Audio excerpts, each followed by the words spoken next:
Alright guys, we got a 2022 Civic here. I'm going to show you how to do dry shrink prep. We're going to do the full windshield and obviously the full car. So, got my dry shrink prep bag here. But seriously guys, like I see a lot of people trying to reinvent the wheel on this. Here's the deal. I'm going to show you. Dry shrink prep is basically just shredded soap. And as you can see, I do have some shredded Irish Spring in there, but so like this started getting a little bit lower than I wanted. So, oh, check that out. Bar of soap, fresh out of the box. I didn't season it. I didn't leave it on the shelf for 6 months and all that stuff. Look at this. Wow. It's amazing. Check this out. Little miss. You don't have to go crazy. Don't have to go crazy with it. The inside of this windshield's filthy, so that'll probably be fun. You can lay down as much or as little of this as you want. And you can see the bag's kind of wet. And we still have a little bit of moisture over here, so we don't need to respray it or anything like that. I pretty much just like to make sure I got the sides and obviously make sure I got the middle real good. And then you can alright, nice thin coating. The only downside, like if you go a little bit ham like I did on the back window and you have a lot of moisture and it's cool like it is today, it'll take a little bit longer for it to dry. It's not a huge deal. You can honestly just keep smearing it around until it thins out enough. Or let's say time is money, you're in a big hurry.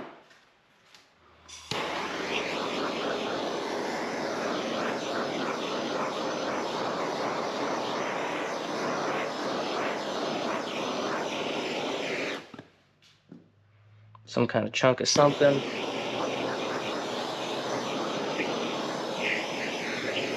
Look at that. So that's how you do dry shrink prep. And I'm not trying to be a smart ass, guys. It's just, I don't know, I see stuff on the groups about like, oh, you gotta do this, you gotta do that. And, you know, you gotta blah blah blah. Like, man, it's not that complicated, I guess, is what I'm trying to get at. I'm just putting a sticker on glass, guys. Just putting a sticker on glass.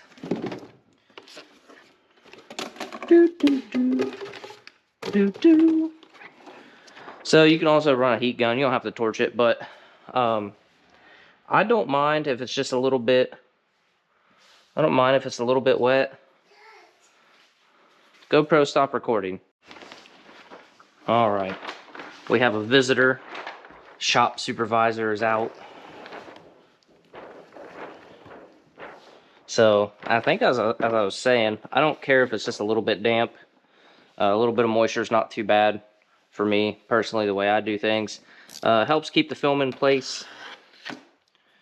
So I find that like on really steep angled back glasses, if you let it dry out all the way, the film doesn't want to stay in place and it's trying to slide and everything else. What are you doing, sweetie?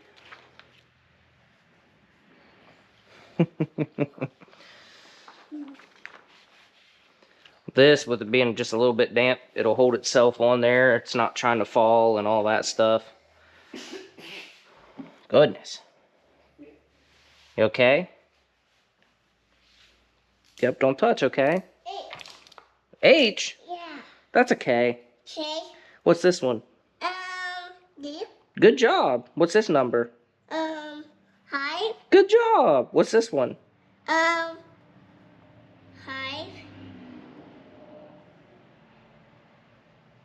3. 3. Good job. Yeah. Anywho. No. Hey. That's 0. That's 0? Yeah, 0. All right. That's gotta work, sweet girl.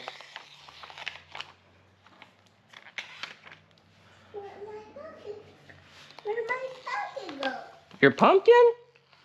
Mom must have took it inside. I bet Mom took your pumpkin inside. Because she didn't want to leave all your candy out here. Would be my guess. I don't know.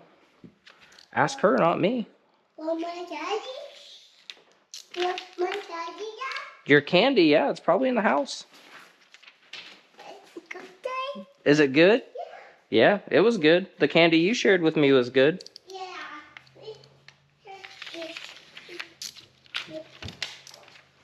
Mommy,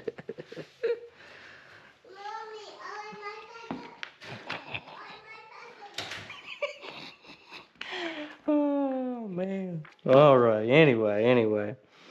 Um. Boy, you can't get anything past her. She's only 2. You can't get anything past her. She wants that candy bucket. She wants to know where it's at. 9:14 in the morning. She's already got candy on the brain.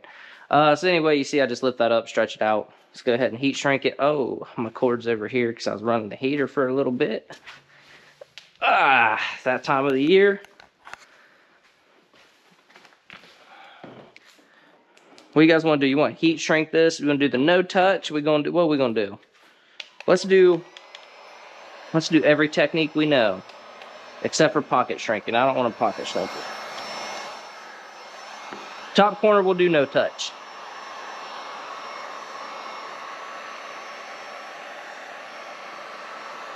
And I'm just letting the heat do its thing. Hopefully the GoPro picks up the ripples.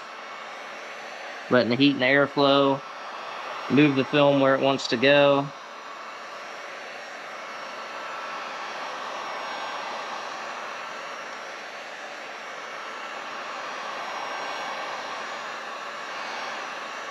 It's all about developing a relationship with the film.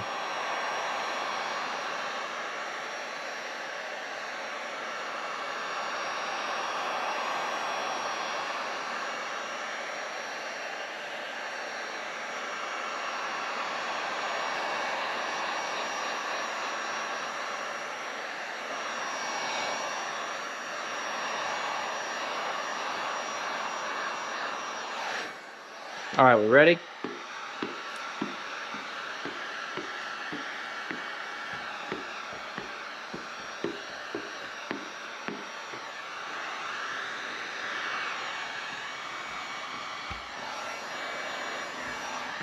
Good enough for me. And then we can do the classic.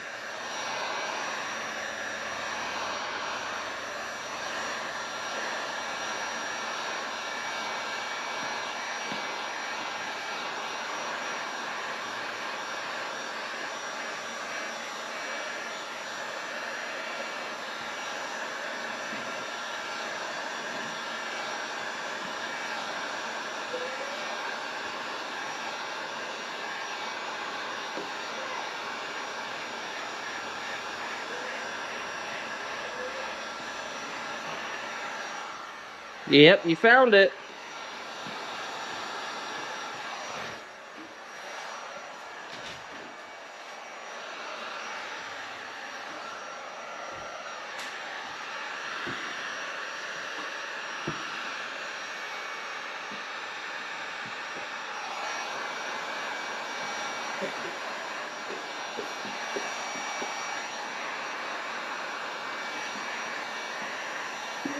Was it where I told you?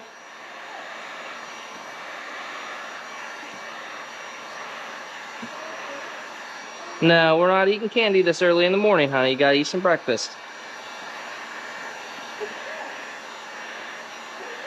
Yeah, you need to eat some breakfast.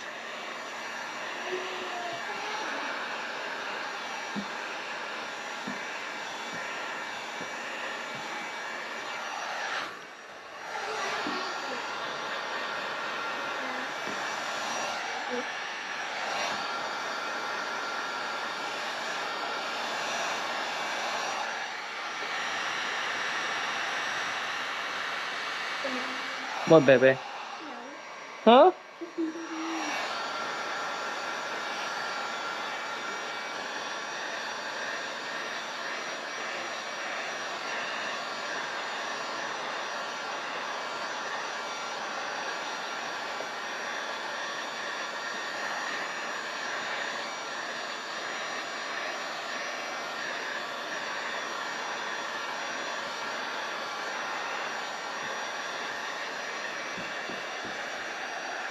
if you're having troubles with this, you can cut your film below the paint.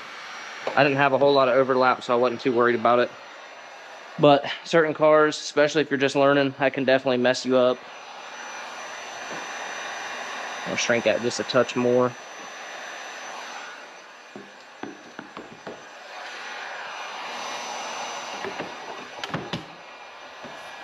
All right, got the boss in the house there. So anyway, you can take this extra, and it makes a good windshield strip.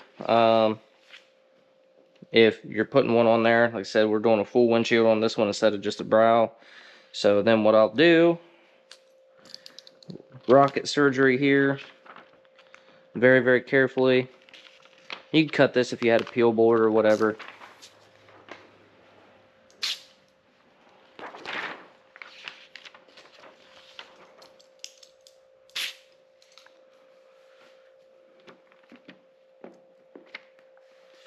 Double cut these.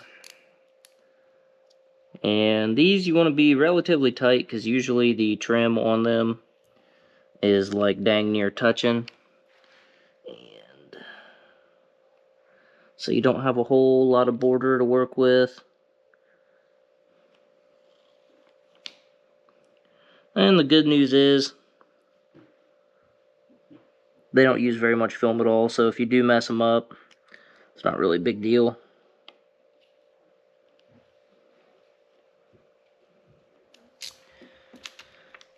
Take my top one off, make sure, yep, we got that one, and the bottom, yep, got them all the way through.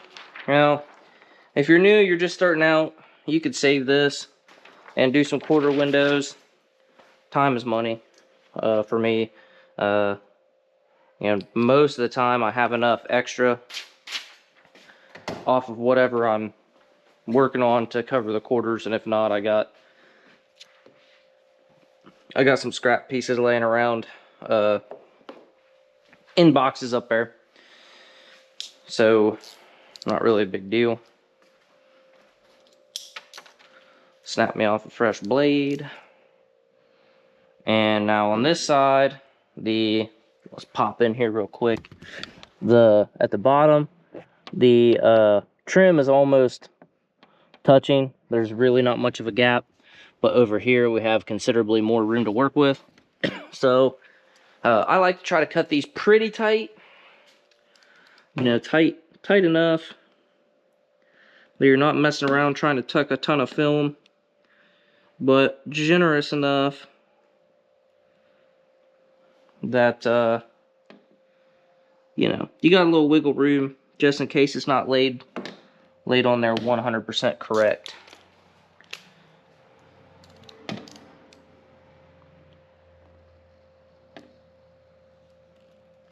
A lot of people try to leave too much film past the edge, and that can get you into some trouble because some windows will have sealant down there, or they'll have a board, you know, they'll have like a sweep or something like a foam pad or whatever. If you have too much film, you know, it just simply won't lay if it's touching something.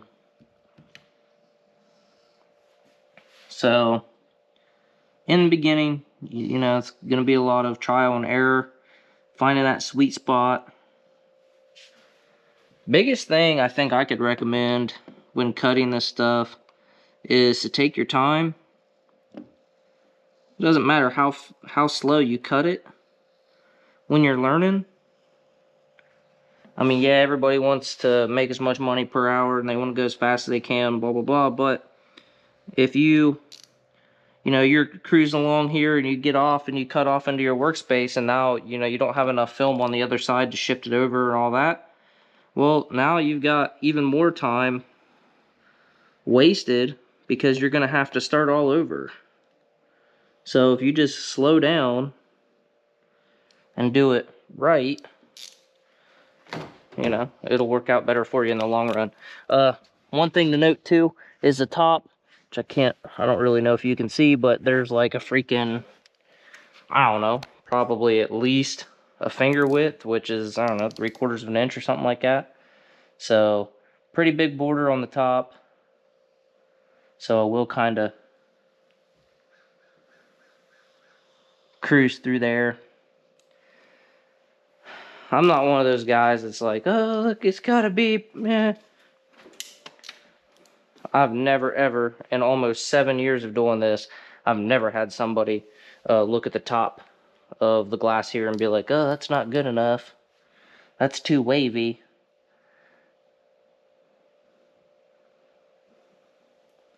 A lot of tinters are worried about impressing other tinters instead of just worrying about what their customers think.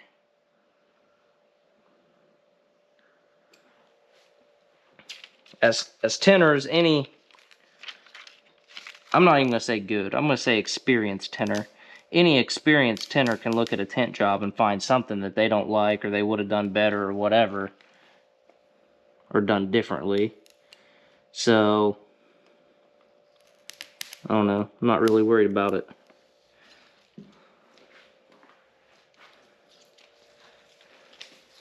I've got nothing but 5-star reviews, so I must be doing something right.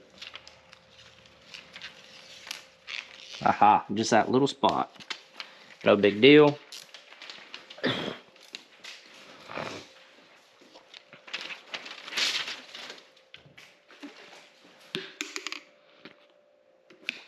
Now, if I really wanted to be fast and efficient, I probably could have cut everything and done the windshield and all that stuff as well, but I'm not too super worried about it. I like doing,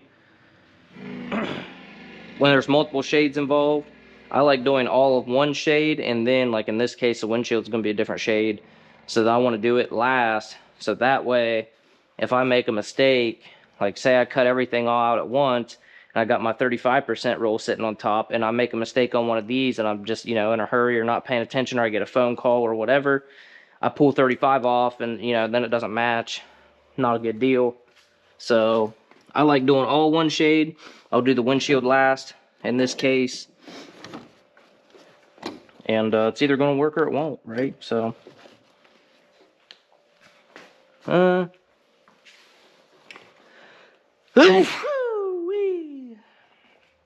excuse me, bless me, my apologies, good sirs and 3 ladies that watch this. Oh yeah, no hydrophobic coatings, but we'll probably go ahead, hit it with a little glass cleaner because it was looking pretty murky, pretty gross. These green towels, they like to leave some lint behind for some reason, even though they're the exact same as the orange towels. And the yellows, but for whatever reason, these ones don't really leave lint. So, take a handful of these. Did I really get in here and not have my reach? Or my bulldozer, I mean? Well, I thought I threw that in there first. Off camera. Clearly I did not. Real quick, a lot of people ask me about those SOS pads, the steel wool that I use.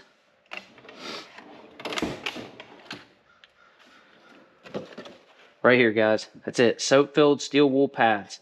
I don't know what like grade they are, like triple or quadruple aught, you know, the zeros or whatever. Doesn't say, but they do not scratch glass. They work extremely well. It's like $6 for a box of them, and the box usually lasts me for a year, something like that. I scrub every back window like this. It gets that junk off the defrosters. I know a lot of people say to clay bar it. I don't know, I detailed for years before I started tinting, and a clay bar is great for getting rid of stuff in the surface of paint and whatnot, but it's not abrasive or aggressive. So when you're dealing with these older cars that have a couple years on them, especially here in Ohio where it's hot, cold, hot, cold, hot, cold, there's literally a layer of rust and corrosion on these copper defrost elements. So I don't know, I've not really tried it, but I don't see how something non-abrasive would really get those clean and all that. And then, like, if you really want to, you can take this behind your bulldozer.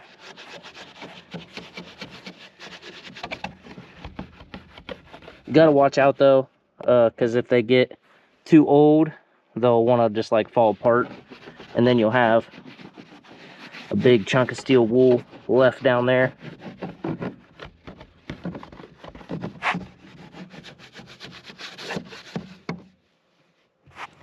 So you could also, because this is kind of thick, you could use a regular scrub pad, stick it on there, or if you have the bulldozer with the scrubby attachment, that works as well.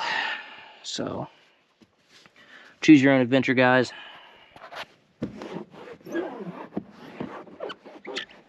There's more than one way to skin a cat, as they say. So look at that. I don't know if you can tell. That's just all that crud just off this dot matrix here. And this one little port window or quarter window or whatever you want to call it. But let's check out how much junk comes off this back glass. I don't know if you can see that. That's not terrible. It's not terrible for up here, but it's also dirty enough that it will keep your film from bonding. So when we get up here along the headliner, definitely want to get along the sides. And then grab a clean one.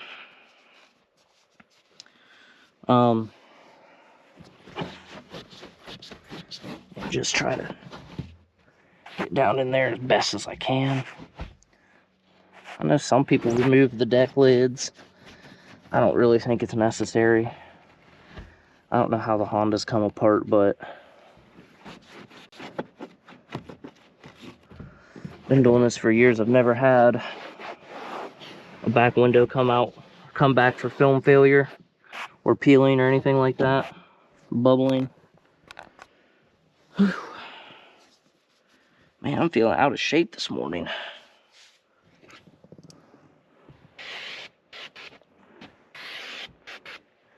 Give her a little spritz. And get these towels straightened back out. I swear, dude, the more and more I use this GoPro, the more irritated I get.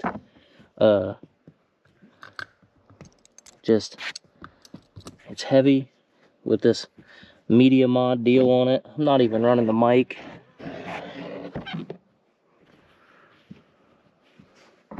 And it makes the camera overheat faster. One of my subscribers mentioned another camera I should check out, and I'm definitely, once we get Christmas out of the way, definitely gonna look into grabbing one of those.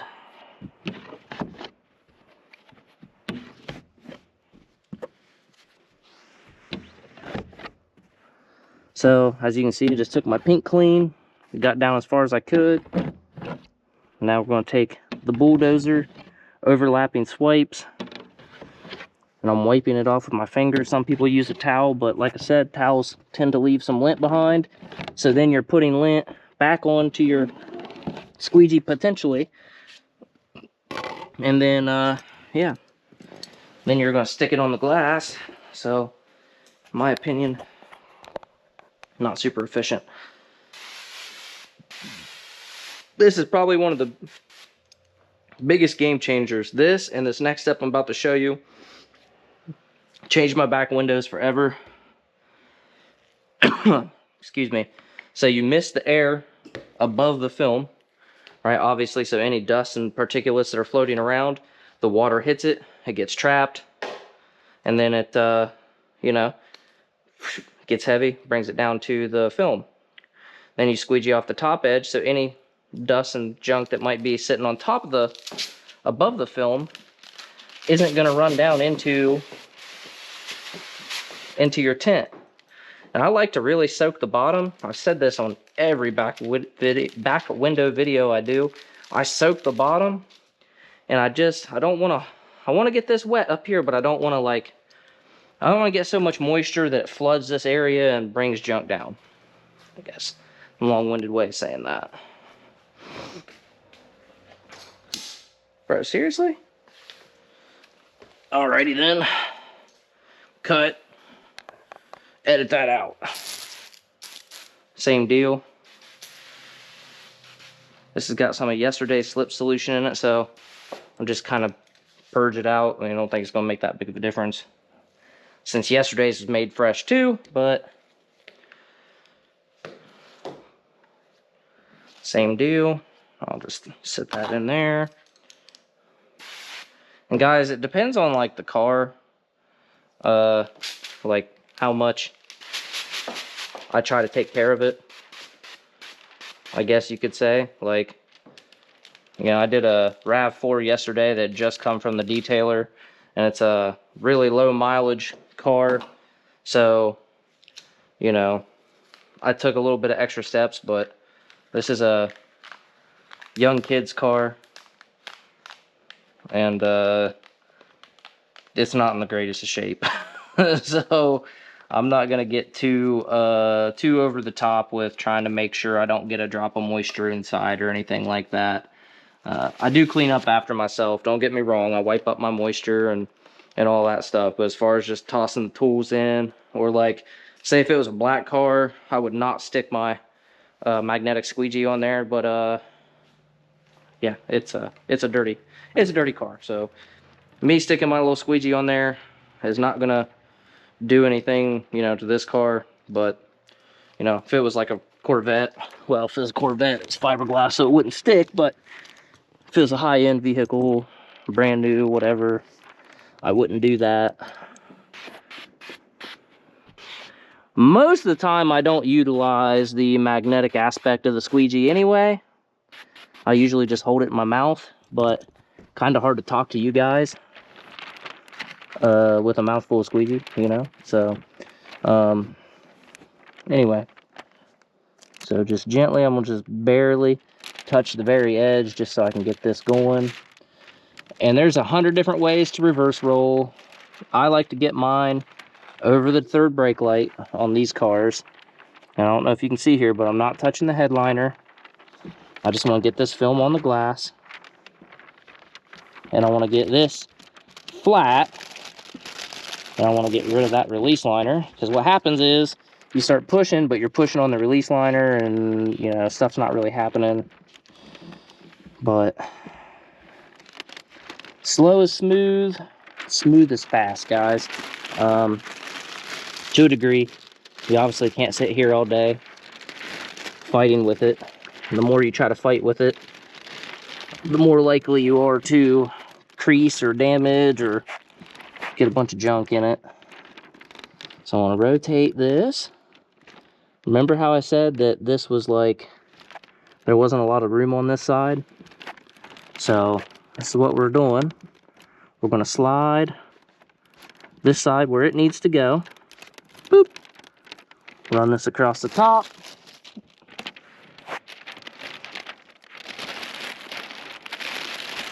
You can't get rid of this liner. Get it out of the way. I'm kind of pulling back on that so that we can kind of tuck that corner in. I'm probably going to hit this headliner, so I just want to shift it down. Looks like we need to go down some more. Boom. All right, so we got just a smidge of a gap right there. And now we can just grab a hold of this and just whoop. Just double check everything. Now we know we cut pretty generous across the top. So if we look at the top and we know we're just kind of, you know, we got like a 1/4 inch of coverage on the top. But we know that we cut more than a 1/4 inch. We know the bottom is, you know, good to go. So let's just verify, just for kicks and giggles. You would be able to tell down here along the bottom if there was a light gap, you know, if our film wasn't edge to edge. So that's the way I like to do it. I like to cut generous on the top if I have that option, and then that way I know when I've got, you know, just a little bit of coverage on the top, then I know I'm way good on the bottom, and I don't have to get out of the car and investigate. So, paint clean, just get some stuff going. Ugh, stupid freaking GoPro. Not going all the way to the edge. I'm not pushing all the moisture out. So, get real close. Just distribute it all out to the very edge. And I've explained that in a number of videos as well. What I'm doing with just pushing this to the edge is right there. The moisture is going to run down and out. And since I haven't pushed it, it's going to let that trash drain out if there is any. It's going to let it drain out as well. So I'm going to take this off. See if I can set you guys up for a decent, I don't know. So I got basically an initial pass. I'm going to take my Gasket Pro Dehydra, and I'm going to use a lot of pressure.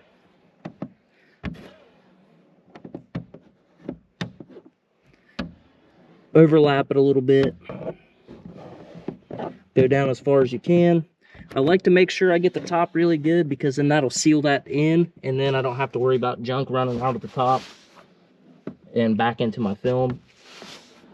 Same thing with the other side.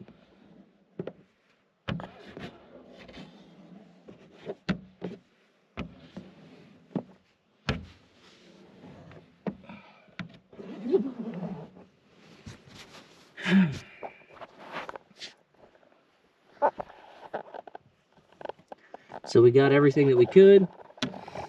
Now we're going bulldozer. And I like to overlap bulldozer strokes by about 50%.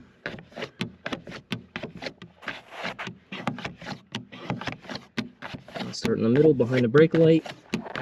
Go to one side. And I come back. Because the bulldozer has a lot of give to it, so it doesn't extract as much moisture. So if you can hit the same spot 2 or 3 times, you're really just helping yourself. Just be careful. You want to let it relax, because if you try to yank it out like this, a lot of times you'll catch the film and pull it back.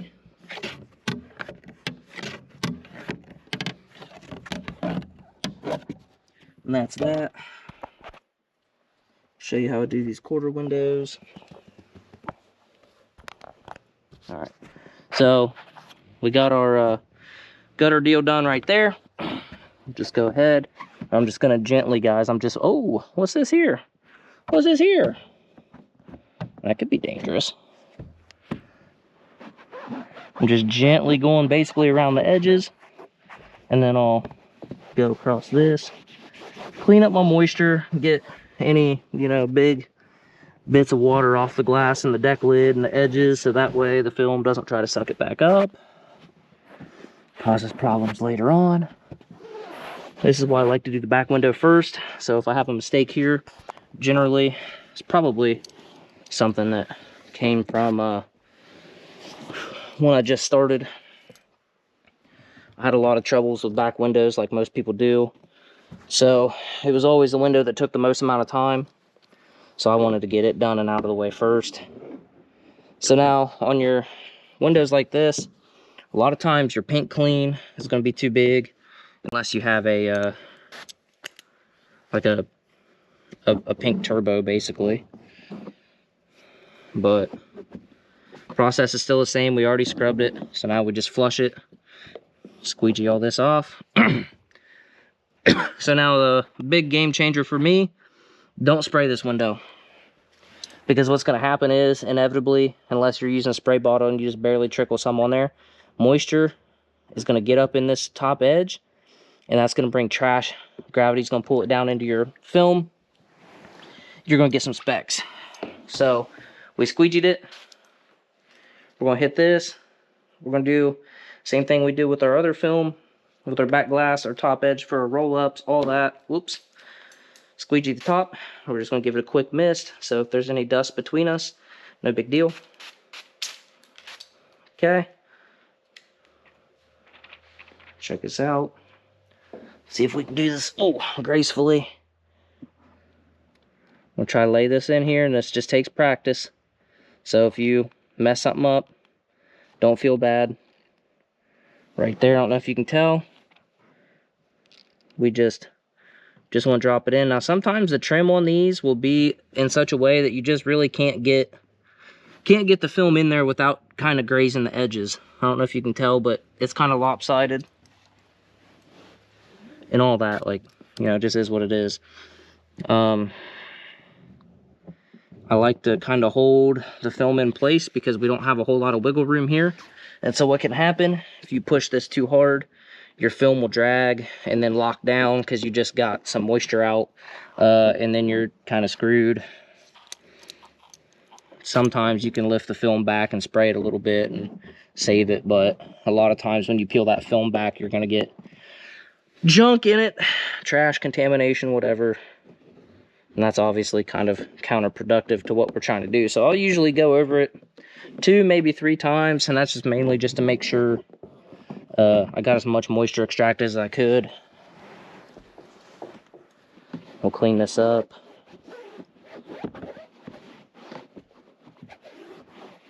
Okay, so when this isn't a final clean, guys, I'll come back through when I'm all done.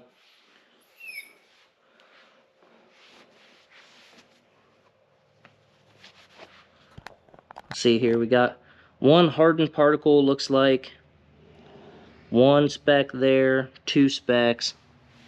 Got some dust and lint from the tint, or the towel.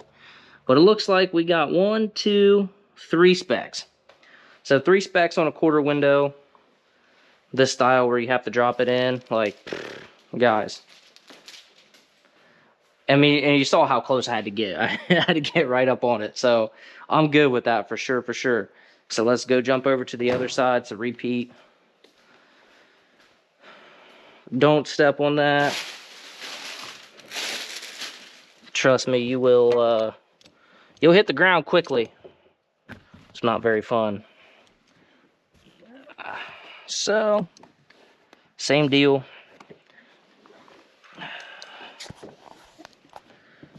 So, give her a quick little flush.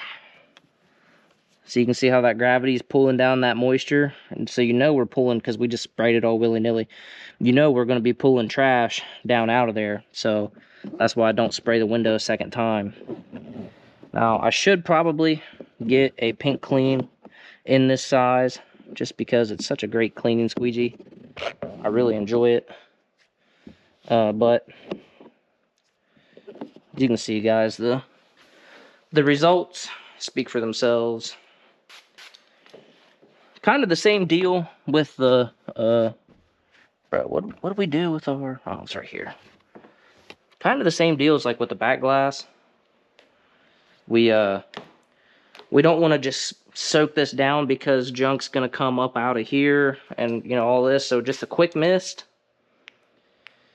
And I know some people pull from the bottom up, and then some people do it like this. To me, it doesn't really matter. I just want to be quick about it. I don't want to leave this film exposed any longer than it has to be. And like I said, you just want to look, manipulate your hands so that you can try to drop this film into place without touching anything. See, like, I don't know if you can see that right there, but we're going to pull that down. See how nothing, the glue didn't touch anything. The edge of the film kind of scraped along the trim, but the actual sticky side did not drag down anything, which would 1000% trap junk. So let's say you're like me and you're right-handed and you can't really get your left hand up in here and, you know, do all this. You can just slowly, I'm not really using any pressure. I'm just trying to get some of the moisture out so the film will give it, you know, get some initial tack. Once it's got some initial tack, boop, now we can come in here and, you know, do some serious extraction.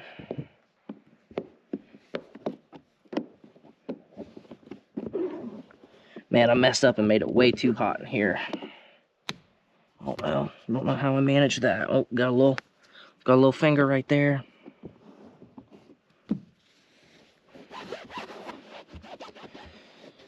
Somebody probably be asking, I'm using Fusion all-type slip solution, and I'm using about an ounce and 3/4 per gallon of water, obviously. So I normally don't clean these windows like the